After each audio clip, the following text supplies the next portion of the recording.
रोकना चाहेंगे, आपको सीधा लेकर चलते हैं अखिलेश यादव के प्रेस कॉन्फ्रेंस में, कानपुर से तस्वीर दिखाते हैं। शहर में रहने वाले लोगों को आटा महंगा मिलेगा, सूजी महंगी मिलेगी, आपको पकौड़े बनाने वाला बेसन महंगा मिलेगा, सरसों का तेल, रिफाइंड, घी सब महंगा करा दिया। और बैंकों ने भी अब आपका इंटरेस्ट रेट कम कर दिया और लोन लेंगे तो इंटरेस्ट रेट ज़्यादा। आप 2014 से हिसाब लगाइए अभी तक कितना सेविंग में और फिक्स डिपॉजिट में इंटरेस्ट कम हुआ है। और फिर कानून व्यवस्था की तो बात ही मत करो। जो लोग जीरो टॉलरेंस की बात कर रहे थे, जो कभी तमंचावादी कहते थे, जो समाजवादियों के सरकार को न जाने क्या कहते थे, आज बताओ तमंचा लगा करके 3,35,000 रुपए की लूट हो गई। ये क्या भारतीय जनता पार्टी का तमंचा था? क्या भारतीय जनता पार्टी के लोग तमंचा लगा रहे हैं? और इतनी लूट और इतना भ्रष्टाचार कभी उत्तर प्रदेश की जनता ने नहीं देखा होगा जितना इस बार देखने को मिल रहा है। और पुलिस मन मर्जी कर रही है। और पुलिस क्यों ना मन मर्जी करे? अगर पुलिस से आप चुनाव जीतना चाहोगे, लोगों को परेशान कराना चाहोगे, बाद में वो मनमर्जी तो करेंगे। आप देखिए जिला पंचायत के चुनाव में क्या लूट हुई, एमएलसी के चुनाव में क्या नहीं दबाव बनाया गया। और आपके सामने घटना है ललितपुर की, एक पीड़िता जिसके साथ बलात्कार हुआ, वो अपनी फरियाद लेकर के आई, फिर बलात्कार हो गया उसके साथ। भाई दुनिया में ऐसी कहीं घटना हो सकती है? और तब घटना हो रही है जब बीजेपी की सरकार है। समाजवादी लोग अगर नहीं पहुंचे होते तो पुलिस के खिलाफ इतनी कड़ी कार्रवाई नहीं होती। मेरी फिर मांग है कि ऐसे लोग, पुलिस के लोग जो इसमें शामिल हैं, वो टर्मिनेट होना चाहिए। ये केवल ललितपुर में घटना नहीं हुई, आप चंदौली की घटना बताइए क्या हुआ वहां पर। एक परिवार में 2 बहनों को मारा, एक की जान चली गई, दूसरी अभी भी बीमार है, उसकी पिटाई की गई।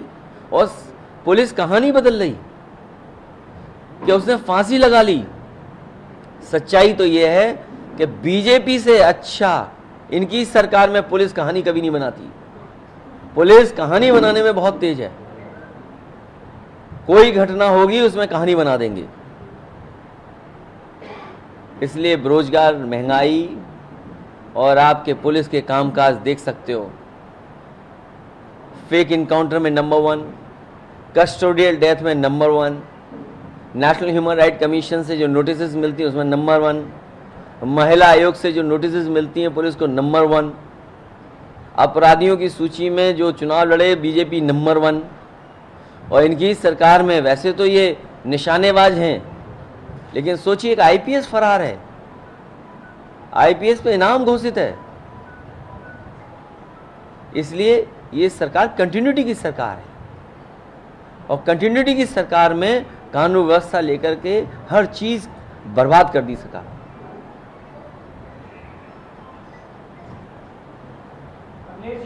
लखनऊ में जिस तरह विवेक तिवारी हत्याकांड हुआ, वहां पुलिस का इन्वॉल्वमेंट आया, चंदौली की बात करें, ललितपुर की बात करें, तो जो पुलिस को आखिर ये जो कुछ हो गया है, आपने भी सरकार चलाई है, इसका इलाज आप क्या देखते हैं?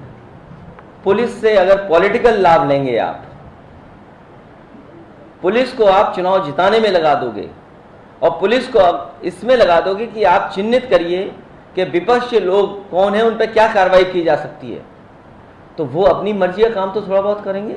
इसीलिए मैंने कहा कि थाने अराजकता के केंद्र बन गए हैं और आए दिन शिकायत मिलती है, आए दिन पुलिस शामिल मिलती है कई कामों में। मान लीजिए आपके शहर की खबर है, तेल माफिया व अपराधी का पुलिस संज्ञाना। बिना पुलिस के कैसे गलत काम हो सकते हैं? ये आपके शहर की खबर है।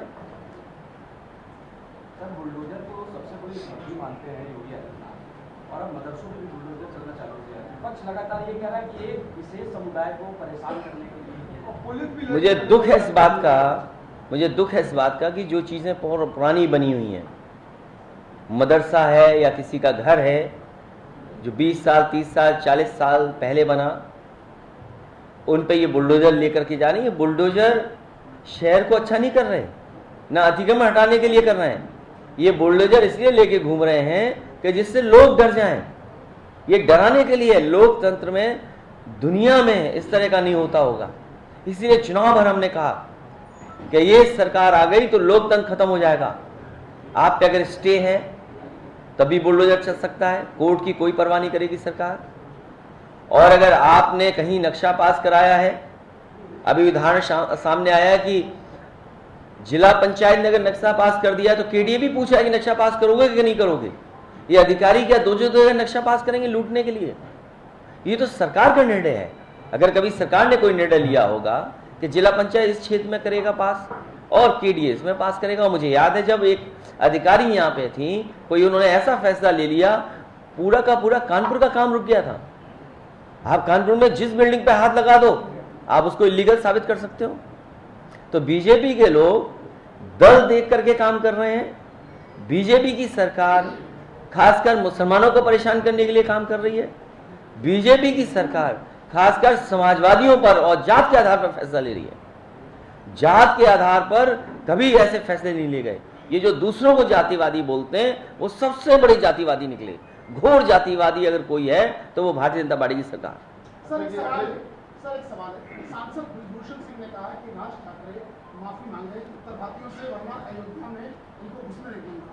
पहली चीज। और दूसरा सवाल कि इनका इस अयोध्या या राम मंदिर में कोई योगदान नहीं है, क्या कहेंगे इस बयान पर सर? ये भारतीय जनता पार्टी जानबूझ करके इस तरह के मुद्दे सामने लाती है जिससे जनता बुनियादी सवालों पर सवाल न कर ले।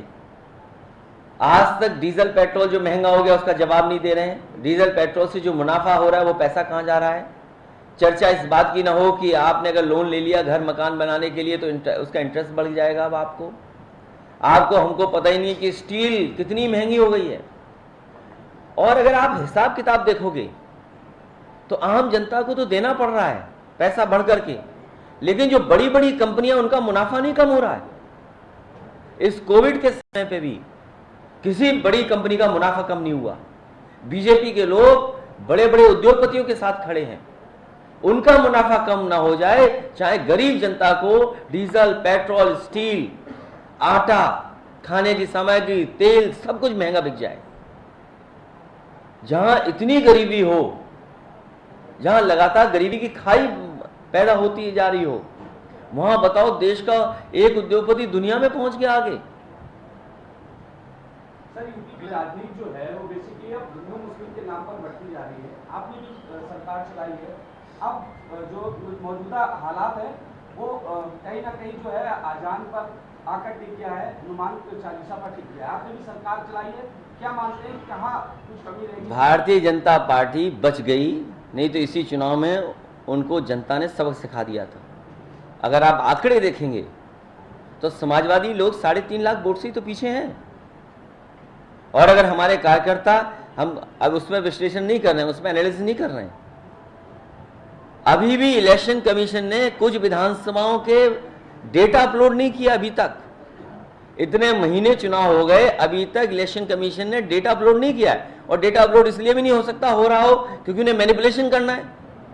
भाई मैनिपुलेशन जब तक नहीं होगा तब तक डेटा कैसे डालोगे? आपका विधायक जीत गया, निकाल के बाहर कर दिया, रिजल्ट आपने अपने पक्ष में कर लिया, अब वो वोट कहीं तो दिखाओगे आप। तो सोचिए इलेक्शन कमीशन भी आपके साथ नहीं था, फेयर नहीं करा रहा था चुनाव। समाजवादी ने कोई भी शिकायत की होगी, वो शिकायत को नहीं माना और न जाने कितने वोट कट गए।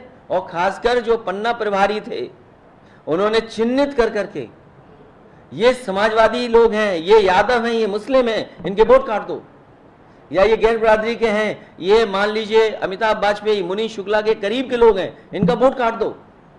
बताओ वोट काटेंगे नहीं काटेंगे? तो ये वेल प्लान्ड चुनाव लड़ा था भारतीय जनता पार्टी ने, इसलिए क्योंकि वो जानते थे कि हार गए यूपी में, जनता इनके खिलाफ है। अनिल जी, आपके सहयोगियों के बारे में बात करें कि सहयोगियों पर बार बार लगातार बयान आते हैं। ओम प्रकाश राजभर ने तमाम लोगों से मुलाकात की। क्या सहयोगी जो चुनाव के पहले जैसे देखिए, बने हुए थे आज भी वैसे हैं या बीजेपी जोरे डाल डाल के उनको काटने में लगी? देखिए बीजेपी